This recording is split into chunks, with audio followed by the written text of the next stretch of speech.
Kenny, I'm excited for you guys. I had a question for you. Yes, ma'am. And help me understand, Yes. because I think I get it, but I've never asked you this question. Yes, ma'am. When you guys were in your time where you were gathering stuff for the church and you were coming up with your church name. So tell me. So that the word unshakable has been in us for years, right? In my time through just this journey, I would say more so starting with Christian. So we're talking Christian's 9. So probably since then, the last 9 years. And not just that, but just everything that I've been through personally in my life, right? From my divorce to me having a child that wasn't biologically mine, to my mom going through cancer, Josie and the abuse that she's been through in her life, her story. One day the Lord sat with me and said, Kenny, what is the one word that has been attached to you through it all? And the word that came up in my spirit was unshakable. Because through it all, I've been able to, with the Lord's help obviously, to persevere through it all and endure. So then he took me to where I started studying Hebrews. And when I was studying Hebrews, I went to, he brought me to chapter 12 in Hebrews. And then as I'm reading chapter 12 in Hebrews, that we're talking about Mount Zion, and then we're talking about Mount Sinai. And then this is all these different things. And then it got to verse 28 where it says, for since we are receiving an unshakable kingdom, let us be thankful and please God with holy fear and awe.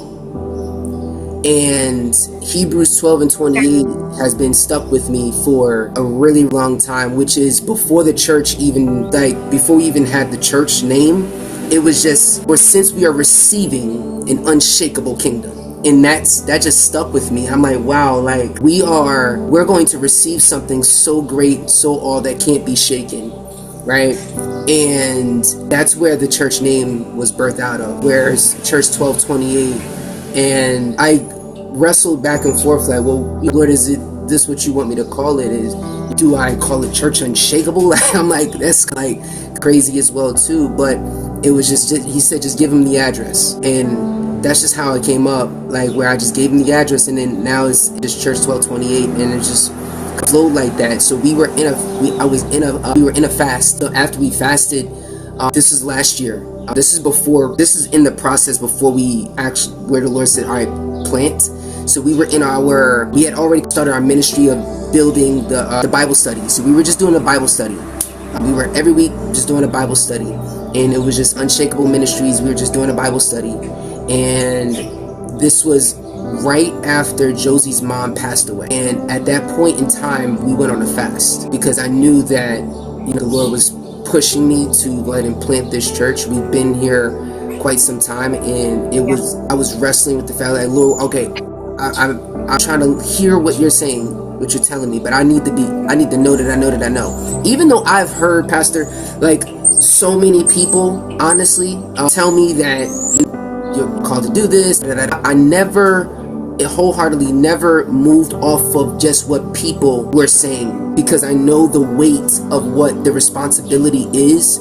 So for years, like I've heard this for years, random people would tell me, and anybody that is moved by platforms and stuff like that would probably jump to it and be like, oh wow, I'm called to be a pastor or whatever. And I'm just, I never really moved like that, just because some people said it. But I remember my meetings with Pastor Edgar, and this is the one thing that always stuck out to me.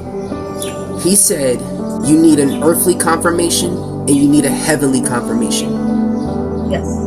So I got a bunch of earthly confirmations, but I honestly was not hearing any heavenly confirmation. I could not, it wasn't none of that until a real heavenly confirmation came through, and I believe it came through Pastor Edgar, honestly. And when he endorsed me, and when I read the endorsement, I still read the endorsement at least once a month. Encouragement. Because he's not the type to just like hype you up. He's not the type. No, he's not a flowery guy. No, you're right.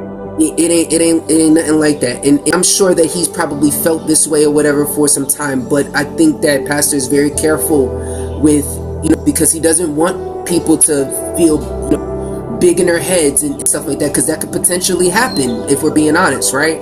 No. And I appreciate all of that. So I listen carefully, intently, and I always take our meetings, and I listen closely to what the Lord is using him to speak to me about, because I know that those words don't fall to the ground. So when it came to naming the name of our church, I took all of that into account inside the fast. And out of that fast came Church 1228. And I get that some people may equate it to 2819 or whatever the case may be, but the Lord was like, don't worry about any of that.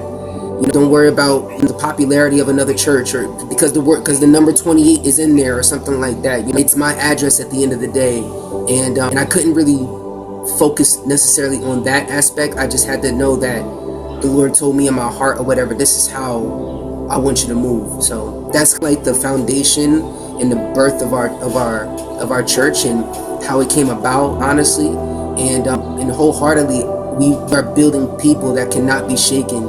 And that's really where why I'm here, because of the burden that I've felt here, Pastor. Like, I've expressed this to you many times. I'm like, yo, these people, they come to church, but they're shook in a lot of ways. They move in fear, and I believe that I'm called to build people that cannot be shaken, because something is coming and they just cannot move in fear. And every time you see the angel of the Lord come in the Bible, he says, do not be afraid. Do not be afraid. Do not be afraid. But people here in this region, they're scared. I know they are, but they act like they're not or whatever. But when everything hits the fan, if they're not prepared, then they're going to be shook. So that is... Amen. No, I didn't know the story. I didn't know any of the story. That makes a world of a difference. So 2 things. 1, you need to talk about that a lot more. Amen. I'm so serious. You just put things in perspective for me for the church now. If I was in your area and I heard what you just said, I'd be coming to visit you. Wow. Just because of what you just said. Very, very, I've never heard you say those words. Not on any of your social media, and maybe you haven't. I just didn't catch it because I'm not on there a lot. But you need to be saying that 10 times more than you're saying it right now.